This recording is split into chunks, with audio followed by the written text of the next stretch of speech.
Yo, hello guys, welcome back to Akamaro Motovlog, The Real Motovlog, no settingan anjay. Apa kabar ini santu people? Udah lama kita nggak jumpa ya. Gimana kalian? Apakah kalian sehat-sehat aja? Masih dalam selimut diselubungi PPKM ya kan anjay. PPKM nambah terus ya. Waktunya disambung-sambung terus kayak benang layangan yang udah mau putus ya kan. Sambung terus. Oke, biar aja dengan PPKM-nya. Oke, gimana kabar kalian semua? Semoga kalian sehat-sehat aja ya.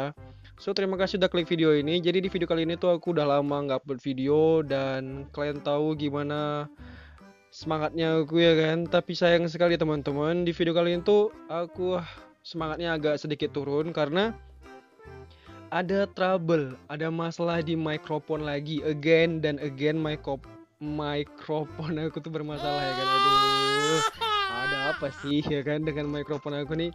Kayaknya minta ganti baru kali ya. Perlu nih kita ganti baru ya kan. Silahkan taruh di kolom komentar referensi apa sih mikrofon yang bagus untuk motovlog ya kan.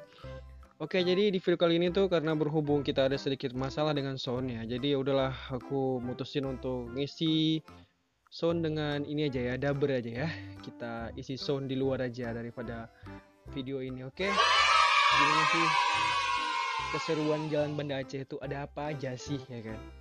Selama kita nggak nge-vlog nih terjadi hal-hal apa di jalanan ya kan? Oke, terima kasih udah nonton. Jangan lupa di like, comment, dan subscribe. Tonton video sampai habis. Udah itu aja. Selamat menonton. Dadah.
Oke, bakal teman-teman mungkin di video kali ini segini dulu dan terima kasih udah kalian tonton sampai habis dan sampai jumpa di video berikutnya. See you next video. Jangan lupa di like, comment, dan subscribe and bye bye. Keep safety reading brother. Oke. Bye bye. Thank you.